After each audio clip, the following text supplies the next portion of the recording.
Hello everyone, good morning आप सभी को। राधे राधे। स्वागत है आप सभी का क्लास में।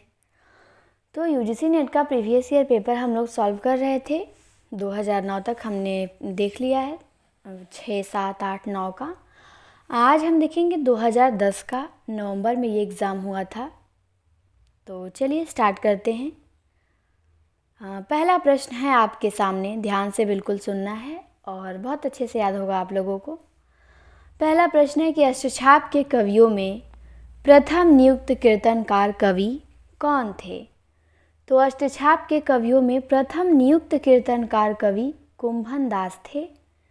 ठीक, कौन थे? तो कुंभन दास थे। अष्टछाप की स्थापना 1565 में हुई थी और विठल नाथ ने किया था। इसमें 8 कवि संकलित हैं।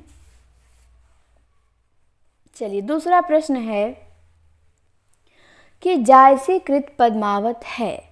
पद्मावत क्या है? पुराण काव्य है? नहीं। धर्म काव्य है? नहीं। चंपू काव्य है? नहीं। पद्मावत रूपक काव्य है। और पद्मावत को रूपक काव्य कहा किसने है? तो नगेंद्र ने कहा है, डॉक्टर नगेंद्र ने। तो पद्मावत रूपक काव्य है। तीसरा है, पंक्ति दी गई है कि बसो मेरे नैनन में नंदलाल, किसकी है? तो ये पंक्ति है मीराबाई की, बसो मेरे नैनन में नंदलाल। फिर है सूरदास की कि जाति पाति हमते कुछ नाही, किसकी है? तो सूरदास की है।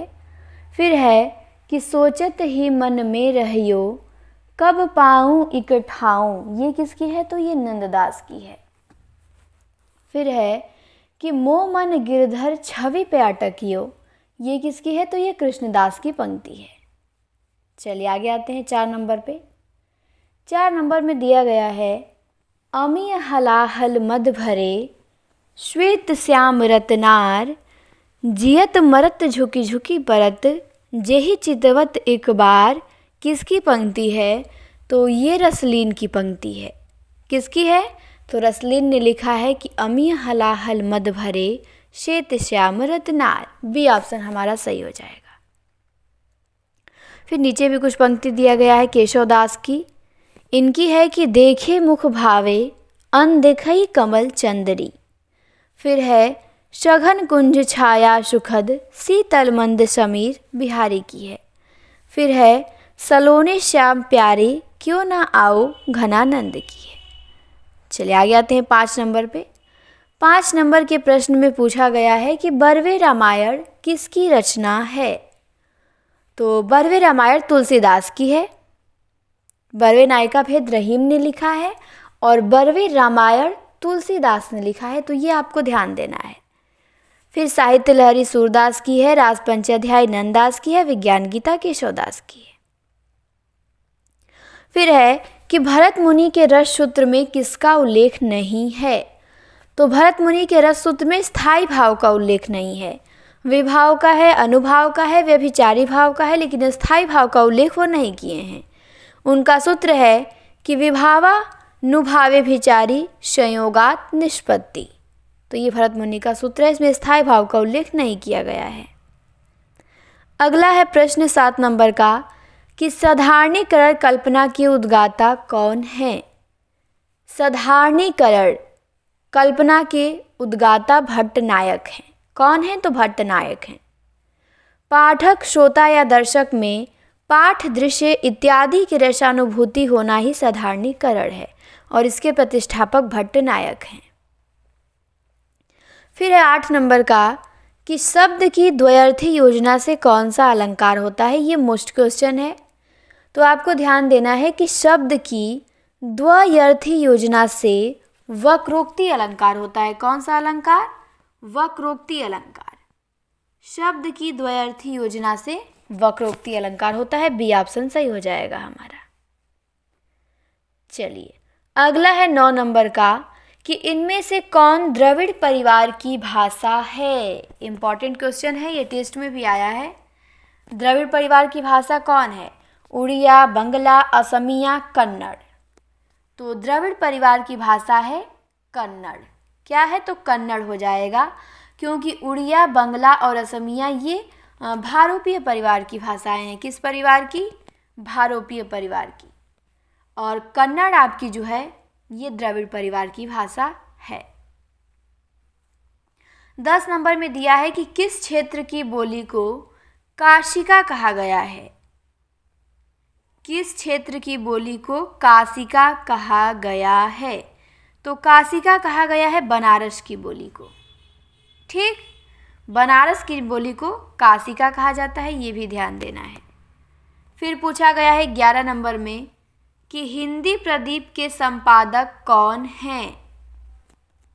तो हिंदी प्रदीप के संपादक हैं बालकृष्ण भट्ट। कौन है? बालकृष्ण भट्ट है। मासिक पत्रिका है, 1877 में निकलती थी।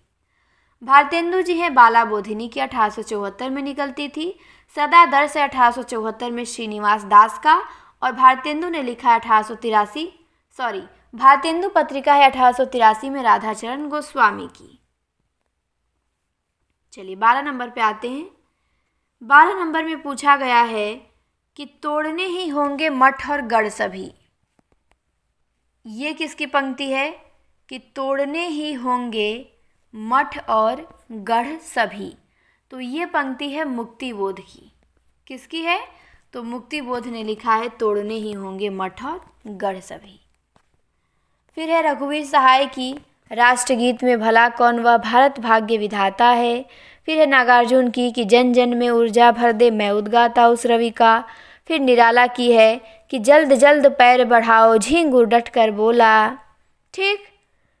13 नंबर में पूछा गया है कि आवारा मसीहा किसकी रचना है? तो ये जीवनी है, और इस किसने लिखा है? तो विष्णु प्रभाकर ने लिखा है शरद चंद्र के ऊपर।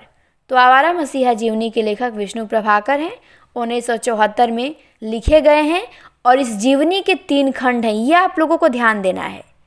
आवारा मसीहा जीवनी के कितने खंड हैं? 3 खंड हैं, दिशाहारा, दिशा की खोज और दिशांत। आवारा मसीहा जीवनी के 3 खंड हैं, दिशाहारा, दिशा की खोज और दिशांत। अगला है 14 नंबर का कि पशु पक्षियों पर लिखित महादेवी वर्मा का रेखा चित्र कौन सा है? तो महादेवी वर्मा का रेखा चित्र है मेरा परिवार। ये पशु पक्षियों पे लिखा गया है। रेखा चित्र इनका अतीत के चलचित्र भी है, स्मृति की रेखाएं भी है, लेकिन जो पशु पक्षियों पे लिखा गया है वो है मेरा परिवार, 1972 में लिखा गया। पथ के साथ ही तो इनका संस्मरण है। ठीक। इसमें कौन कौन से पात्र हैं? तो नीलकंठ मोर है, गिल्लू गिलहरी है, सोना हिरनी है, दुर्मुख खरगोश है, गौरा गाय है, नीलू कुत्ता है। यही सब इसके पात्र हैं, इसीलिए ये पशु पक्षियों पे लिखा गया रेखा चित्र है मेरा परिवार। महादेवी वर्मा इनको मेरा परिवार बताती हैं कि यही सब मेरे परिवार हैं। चलिए 15 नंबर में पूछा गया है कि शुक्ल की आलोचनात्मक कृति कौन सी है? तो शुक्ल की आलोचनात्मक कृति है रसमीमांसा। रसमीमांसा के लेखक शुक्ल जी हैं। फिर है रस सिद्धांत स्वरूप एवं विश्लेषण। इसको किसने लिखा है? तो इसको लिखा है डॉक्टर आनंद प्रकाश दीक्षित ने। रस सिद्धांत स्वरूप और विश्लेषण लिखा है डॉक्टर आनंद प्रकाश दीक्षित ने। काव्य मीमांसा लिखा है राजशेखर ने, और वाङ्मय विमर्श लिखा है विश्वनाथ प्रसाद मिश्र ने। 16 नंबर पे आते हैं। 16 नंबर में दिया है कि मनोविश्लेषणात्मक शैली के उपन्यासकार हैं। तो मनोविश्लेषणात्मक शैली के उपन्यासकार इलाचंद्र जोशी हैं। 4 उपन्यासकार हैं जो मनोविश्लेषणात्मक की श्रेणी में आते हैं। कौन कौन? तो इलाचंद्र जोशी, अज्ञे, जैनेन्द्र और देवराज। इन चारों को आपको ध्यान देना है। अगला प्रश्न है कि न्यूनिया पात्र किस उपन्यास की है? ये हजारी प्रसाद द्विवेदी के उपन्यासों को दिया गया है। तो न्यूनिया बाणभट्ट की आत्मकथा की पात्र है। किसकी है? तो बाणभट्ट की आत्मकथा की। अनाम दास का पोथा का पात्र रैक्व है, और चारुचंद्र लेख का पात्र शातवाहन है, और पुनर्नवा का पात्र गोपाल आर्यक है, और बाणभट्ट की आत्मकथा की न्यूनिया है। चलिए, और निर्गुनिया एक पात्र है, वो नाच्यो बहुत गोपाल अमृतलाल नागर का उपन्यास है, उसकी पात्र है, वो निर्गुनिया है, और ये न्यूनिया है जो बाणभट्ट की आत्मकथा की पात्र है।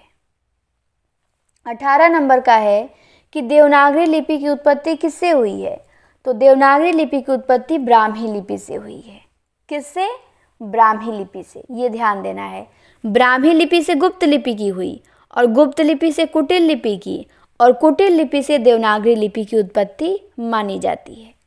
ठीक, ब्राह्मी लिपि से गुप्त लिपि से कुटिल लिपि, और कुटिल लिपि से देवनागरी लिपि।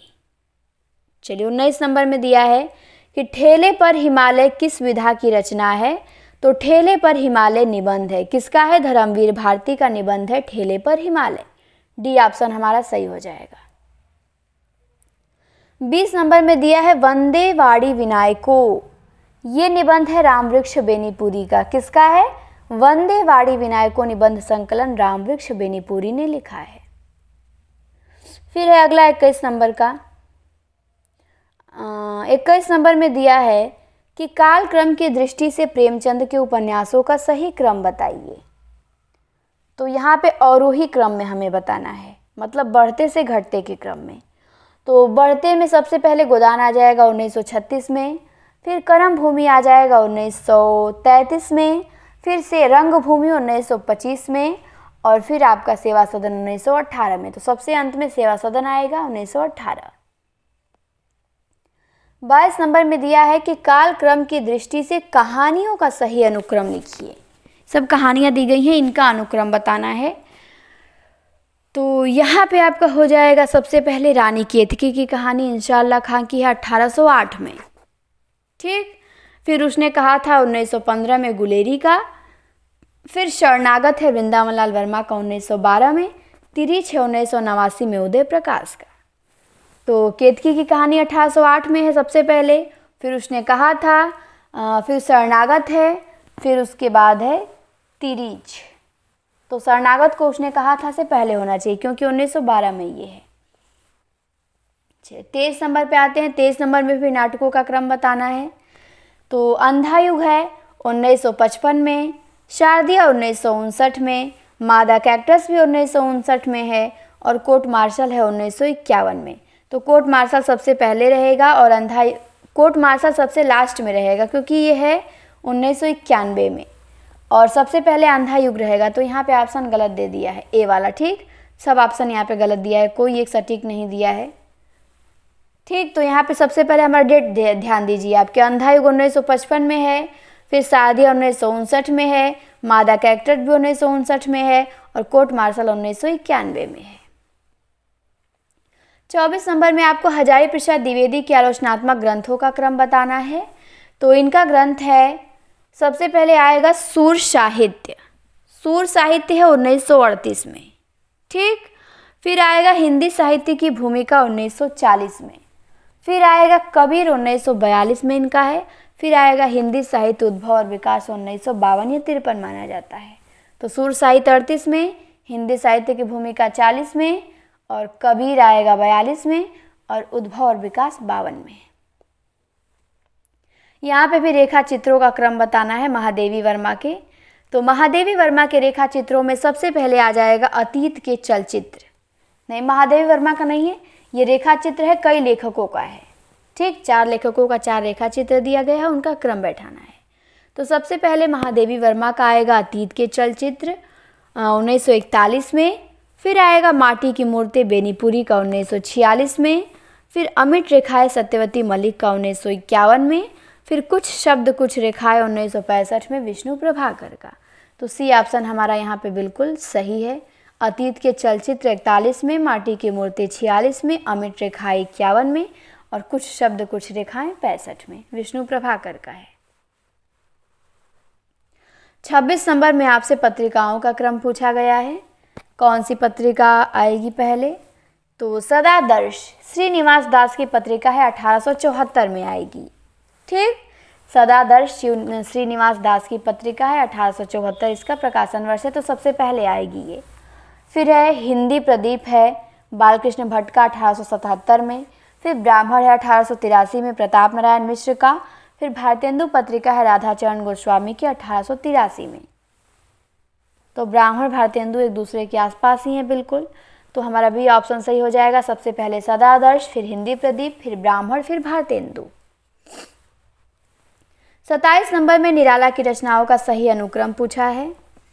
तो 27 नंबर में आपका हो जाएगा अनामिका, परिमल, गीतिका, कुकुरमुत्ता। सबसे पहले इनकी अनामिका आएगी 1923 में, फिर परिमल आएगा 1930 में, फिर गीतिका आएगी 1936 में, फिर कुकुरमुत्ता 1942 में। तो हमारा ए ऑप्शन सही है, अनामिका, परिमल, गीतिका, कुकुरमुत्ता। कामायनी के सर्गों का क्रम बताइए। तो कामायनी में 15 सर्ग हैं और इनका सी वाला ऑप्शन सही है। चिंता, आशा, श्रद्धा, काम, ठीक 15 सर्ग होते हैं। तो सबसे पहले चिंता, आशा, श्रद्धा, काम, वासना, लज्जा, कर्म, ईर्ष्या, ईड़ा, स्वप्न, संघर्ष, निर्वेद, दर्शन, रहस्य, आनंद। चलिए 29 पे आते हैं। 29 में रचनाकाल के अनुसार लंबी कविताओं का सही क्रम बताना है। ठीक, ये सब लेखकों की लंबी कविताएं दी गई हैं, तो उनका हमें प्रकाशन वर्ष के अनुसार क्रम बताना है। तो सबसे पहले तो प्रसाद जी की प्रलय की छाया आएगी। ये लंबी कविता है, प्रसाद जी की लहर में संकलित है। 1931 में है प्रलय की छाया। फिर है असाध्य वीणा 1961 में, अज्ञेय की लंबी कविता है। फिर पट कथा है 1972 में, धूमिल की। और कन्हार दिया है, तो कन्हार का नहीं मिला है कि ये किसकी कविता है, तो सबसे अंतिम में आएगी ये। ठीक, सबसे पहले प्रलय की छाया 31 में, असाध्य वीणा 61 में, पटकथा 72 में, फिर कन्हार। 30 नंबर में आचार्यों को सिद्धांतों के साथ सुमेलित करना है। तो यहाँ पे देख लेते हैं, एक जगह वहाँ नहीं दिया था। तो भट्ट लोलट, भट्ट लोलट का सिद्धांत क्या है? उत्पत्तिवाद भट्ट लोलट का सिद्धांत है और इनका दर्शन मीमांसा दर्शन है। तो मीमांसा दर्शन किसका है? भट्ट लोलट का है। ठीक, फिर शंकुक है, शंकुक का है अनुमितिवाद और इनका दर्शन है न्याय दर्शन। फिर है भट्ट नायक का सिद्धांत भुक्तिवाद और इनका दर्शन है सांख्य दर्शन। फिर है अभिनव गुप्त का सिद्धांत अभिव्यक्तिवाद और इसका दर्शन है शैव दर्शन। ठीक, फिर सात्र है, सात्र का सिद्धांत है अस्तित्ववाद। तो ये हमें ध्यान देना है, शैव दर्शन अभिनव गुप्त का, सांख्य भट्ट नायक का, न्याय शंकु का और मीमांसा लोलट का। फिर आते हैं 31 नंबर पे। 31 नंबर में मिलान करनी है रचनाओं की। ये पाश्चात्य काव्य शास्त्र से दी गई हैं। तो यहाँ पे दिया गया है पेरी इप्सुस, तो यहाँ पे लोंजाइनस की पेरी इप्सुस है। पेरी पोएटिकेस अरस्तु की है। लिरिकल वैलेट्स वर्ड्सवर्थ की है और रिपब्लिक इलियट की है और द वेस्टलैंड भी इलियट की ही है। द वेस्टलैंड किसका है? ये भी इलियट का ही है। नहीं, रिपब्लिक प्लेटो की है, सॉरी मिस्टेक हो गया। इलियट का द वेस्टलैंड है और यहाँ पे आपका रिपब्लिक बच गया, तो रिपब्लिक या गणतंत्र ये प्लेटो की रचना है। ठीक, रिपब्लिक प्लेटो की है, द वेस्टलैंड इलियट की है। चलिए 32 नंबर पे आते हैं। 32 नंबर में आपको यहाँ पे भी मिलान करना है। रचना दी गई है, रचनाकार दे गए हैं। तो पहली रचना दी गई है, नहीं अज्ञेय दिए गए हैं। तो अज्ञेय की रचना कौन सी है? तो अज्ञेय की रचना है संवत्सर। ये इनका निबंध है। संवत्सर आप लोग पढ़े होंगे, संवत्सर, आल बाल, ये निबंध है अज्ञेय का। फिर है किशन पटनायक। किशन पटनायक की रचना है विकल्पहीन नहीं है दुनिया। किशन पटनायक ने क्या लिखा है कि विकल्पहीन नहीं है दुनिया। फिर है केदारनाथ सिंह। केदारनाथ सिंह ने लिखा है कब्रिस्तान में पंचायत। कब्रिस्तान में पंचायत किसने लिखा है? केदारनाथ सिंह ने लिखा है। फिर है अनामिका। अनामिका ने लिखा है स्त्रीत्व का मानचित्र। फिर आपका बच गया शब्द और मनुष्य, तो ये परमानंद श्रीवास्तव की रचना है। हमारा ये ऑप्शन बिल्कुल सही हो जाएगा। आगे आते हैं 33 नंबर पे। 33 नंबर में भी रचनाएं दी गई हैं, मिलान करना है। तो केदारनाथ सिंह की हो जाएगी अकाल में सारस, साहित्य अकादमी मिला है इस पे। ज्ञानेंद्रपति की हो जाएगी संशयात्मा, भारत भूषण अग्रवाल की अग्निलेख और कुंवर नारायण की आत्मजयी। तो यहाँ पे हमारा ए ऑप्शन सही हो जाएगा। और निर्वाचित किसकी कविता है? तो निर्वाचित भागवत रावत की कविता है। 24 नंबर में हमको मिलान करना है। पत्रिकाएं दी गई हैं। सूची 1 में उनके संपादक हैं, सूची 2 में पत्रिकाएं दी गई हैं। तो यहाँ हम मिलान करते हैं। यहाँ पे दिया गया है अखिलेश की पत्रिका कौन सी है? तो अखिलेश की पत्रिका है तद्भव। फिर है नमिता सिंह, नमिता सिंह की पत्रिका है वर्तमान साहित्य। फिर है राजेंद्र कुमार, राजेंद्र कुमार की पत्रिका है बहुवचन। फिर है प्रभाकर श्रोत्रिय, इनकी पत्रिका है पूर्वग्रह। तद्भव अखिलेश की पत्रिका है वर्तमान साहित्य, नमिता सिंह का है, और बहुवचन राजेंद्र कुमार का है, और पूर्वग्रह प्रभाकर श्रोत्रिय की पत्रिका है। चलिए आगे आते हैं 35 नंबर पे। 35 नंबर में कहानी दी गई है और कहानीकारों से मिलान करना है। तो सदगति कहानी प्रेमचंद की है, बिसाती प्रसाद जी की है, दो बाके भगवती चरण वर्मा की है, और पाजेव जैनेन्द्र की है। तो यहाँ पे भी हमारा कौन सा हो जाएगा, ए का 3 डी वाले ऑप्शन में दिया है, डी ऑप्शन हमारा सही हो जाएगा। चलिए 36 नंबर पे आते हैं। 36 नंबर में आपको पंक्तियाँ दी गई हैं और बताना है कि कौन सी पंक्ति किसकी है। तो पहली पंक्ति दी गई है शेष महेश गणेश दिनेश। तो ये पंक्ति है रसखान की। किसकी है, रसखान की। फिर है दूसरी कि मन लैत पे देत छटाक नहीं, ये घनानंद की है। फिर है जैसे उड़ी जहाज का पंछी। तो ये पंक्ति जो लग रही है जैसे उड़ी जहाज का पंछी, सूरदास की ये पंक्ति है। फिर है गिरा अनयन नयन बिनु पानी, ये किसकी पंक्ति है, तो ये तुलसीदास ने लिखा है कि गिरा अनयन नयन बिनु पानी। तो बी ऑप्शन हमारा सही हो जाएगा। ठीक, जैसे उड़ी जहाज को पंछी सूरदास का, और गिरा अनयन नयन बिनु पानी तुलसीदास का। आगे आते हैं 37 नंबर पे। 37 नंबर में रचनाएं दी गई हैं, उनका विधा से मिलान करना है। सूची 1 में रचनाएं दी गई हैं, सूची 2 में उनकी विधा दी गई है। तो शब्द और मनुष्य, शब्द और मनुष्य क्या है, इसकी विधा बताना है। तो ये आपका आलोचनात्मक ग्रंथ हो जाएगा। काशी का 80, ये क्या है आपका, तो काशी का 80 आपका उपन्यास है। ईला, ईला क्या है, ईला आपका नाटक है। और पैरों में पंख बांध कर क्या है, यात्रा वृतांत है। ठीक, तो शब्द और मनुष्य आलोचनात्मक ग्रंथ है परमानंद श्रीवास्तव का। काशी का 80 उपन्यास है काशीनाथ सिंह का। ईला, ईला नाटक है प्रभाकर श्रोत्रिय का, इस पे आपको ध्यान देना है। ईला किसका नाटक है, प्रभाकर श्रोत्रिय का। पैरों में पंख बांध कर यात्रा वृतांत है बेनीपुरी का। मिठौआ निबंध है अष्टभुजा प्रसाद शुक्ल का। किसका निबंध है, मिठौआ, अष्टभुजा प्रसाद शुक्ल का। चलिए 38 नंबर में उपन्यासों को उनके पात्रों के साथ सुमेलित करना है। तो एक जगह नहीं दिया है, सोफिया रंग भूमि की हो जाएगी। यहाँ हम देख लेते हैं, यहाँ एक जगह दिया है। ठीक, व्याख्या में। तो रंगभूमि की पात्र है सोफिया, और ये प्रेमचंद का उपन्यास है। इसमें विनय और सोफिया पात्र है। अंधा सूरदास भी है इसमें।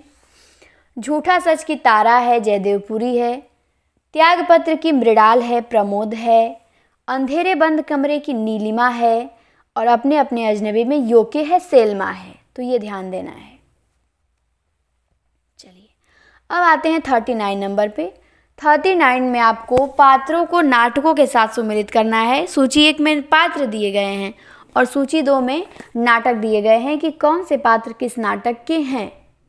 तो दिया है यहाँ पे देवसेना। देवसेना किस नाटक की पात्र है, स्कंद गुप्त नाटक की है। विशु, विशु किस नाटक का है, तो विशु है कोणार्क नाटक का। फिर दिया है गांधारी। गांधारी किसकी है, अंधा युग की है। और सावित्री किसकी है, तो सावित्री आधे अधूरे नाटक की पात्र है। ठीक, यहाँ भी वही दिया है। चलिए 40 नंबर पे आते हैं। 40 नंबर में स्थापना दी गई है। स्थापना दिया है कि सही शब्द वे ही हैं जो उनके बीच के अंतराल का सबसे अधिक उपयोग करें। तो बिल्कुल सही है। और दूसरा है कि अंतराल के उस मौन द्वारा ही अर्थवत्ता का पूरा ऐश्वर्य संप्रेषित कर सके। तो यहाँ पे हमारा ए और आर दोनों सही है। तर्क और स्थापना दोनों सही दी गई हैं कि सही शब्द वे ही होते हैं जो उनके बीच के अंतराल का सबसे अधिक उपयोग करें और अंतराल के उस मौन द्वारा ही अर्थवत्ता का पूरा ऐश्वर्य संप्रेषित कर सके। तो दोनों सही दिया गया है। फिर 41 नंबर में स्थापना दी गई है कि भरत मुनि ने अद्भुत को दिव्य तथा आनंदज बताया है। और फिर दिया है तर्क कि उनकी दृष्टि अलंकारों तक गई थी। तो यहाँ पे स्थापना सही है और तर्क गलत दिया गया है। ठीक। भरत मुनि ने अद्भुत को दिव्य तथा आनंदज बताया है, बिल्कुल। और उनकी दृष्टि अलंकारों तक गई थी, लेकिन ये गलत है। उनकी दृष्टि अलंकारों तक नहीं गई थी, उन्होंने सिर्फ 4 ही अलंकारों का वर्णन ही किया है।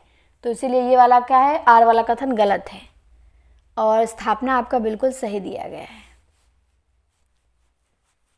42 नंबर में आते हैं। 42 नंबर में स्थापना दी गई है कि गुण मुख्य रूप से रस के धर्म हैं।